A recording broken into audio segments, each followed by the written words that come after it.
Сәлеметсіздер ме, балалар? Бүгінгі қазақ тілі сабағымызды бастаймыз. Сабағымыздың тақырыбы ең жақсы мамандық. Сабағымыздың мақсаты жаңа сөздерді қолдана білуге баулу. Тақырып бойынша берілген мәтіндерді сызба кесте түрінде жинақтауға үйрету. Талқылауға арналған сұрақтар. Мамандық дегеніміз не, балалар? Мамандықтың қандай түрлерін білесіздер? Сенің атанан қандай мамандықтың иелері? Саған қандай мамандықтар ұнайды? Балалар, жаңа сөздермен таныс болайық. Қаржыгер, финансист, сұраныс, спрос, заңгер, юрист, дәрігер, врач, оқытушы, преподаватель, бағдарламашы, программист.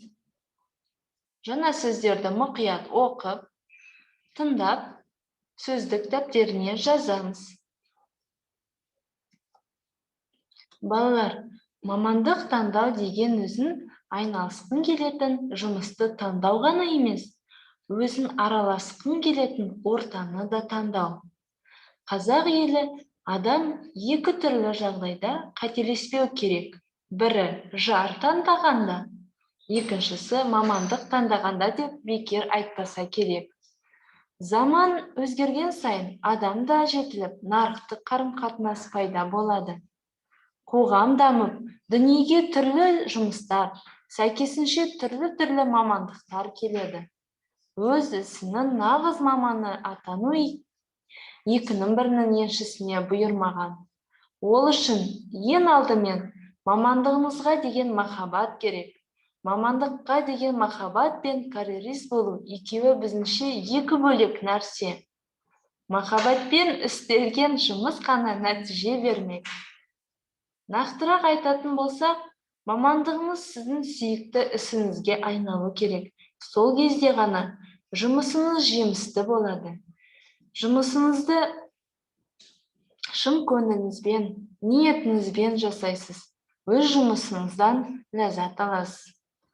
Балалар, мамандық таңдауда қателеспейік. Сіздерге берілген тапсырма: суретке қара, өзің қалаған мамандық туралы айт. Жетістіктерді үш жақта қолдан.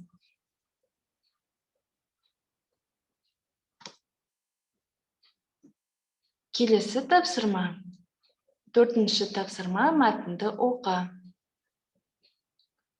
Қоғам дамуына орай мамандарға деген сұраныс әрқашан өзгеріп отырады. Зерттеушілердің болжамы бойынша, жақын болашақта инженерлерге сұраныс көбейеді. Өйткені қазір қоғамда кәсіби техникалық мамандарға, инженер-технологтерге сұраныс көп. Екінші орында IT-технолог, бағдарламашылар, веб-дизайнерлер тұр. Бүгінгі таңда кез келген мекеме мен кәсіпорынның жеке сайттары бар. Веб-дизайнерлер кәсіпорынды сайт арқылы таныстырады. Болашақта жоғары сұранысқа ие болатын мамандықтар нанотехнологиямен байланысты болады. Нанотехнология ғылымның барлық саласын қамтиды. Ол медицина, білім, тамақ өнеркәсібі, машине жасау, ғарыш технологиясы және тағы басқа. Бүгінгі таңда биотехнология, электроника мамандары, маркетинг пен сауда менеджерлері, халыққа қызмет көрсету, қаржыгер, заңгер, логист сияқты мамандықтар үлкен сұранысқа ие. Қоғамда аспаз, нан өнімдерінің шебері, тігінші, автомеханик, құрылысшы, сылақшы, ұста, сәулетші, техника, сантехник, медбике сияқты мамандық кәсіп иелерінің орны бар. Халықтың рухани әлемін оқытушы, дәрігер мамандықтарының орны бөлек. Мәтіннен кейінгі жұмыс тапсырма сіздерге тірек сөздерді пайдаланып, сөйлемдер құрастырыңдар. Берілген тірек сөздер мамандық, сұраныс, дәрігер, бағдарламашы, инженер. Келесі тапсырма арқылы саралау. Сөйлемдерде бос тасталған орындарға тиісті тірек сөздерді орналастырыңдар. Мысалы,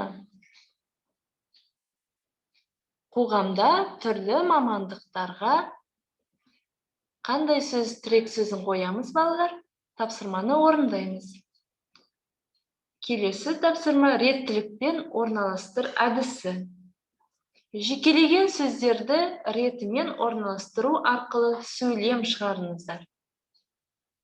Мысалы, бірінші барлық, пайдалы, мамандық. Рет-ретімен орналастыратын болсақ, барлық мамандық пайдалы. Сөйлем құраймыз.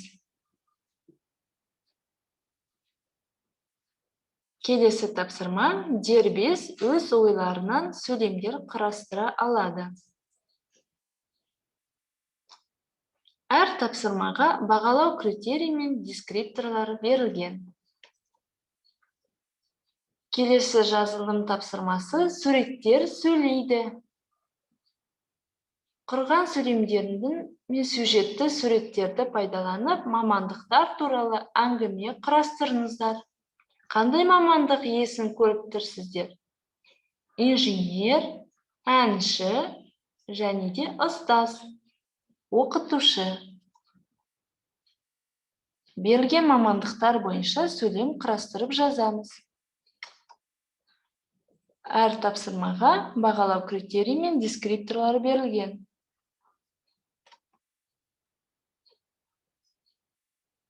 Балалар, сабағымыздың соңында рефлексия пирамидасын орындайық. Бүгінгі сабағымызда сіз бұрыннан білетін 4 нәрсені жазыңыз. Екінші, сіз үйренген 3 нәрсені жазамыз. Келесі, сіз көбірек білгіңіз келетін 2 нәрсені жазыңыз. Сонан есіне сақтау керек екен бір маңызды нәрсені жазамыз.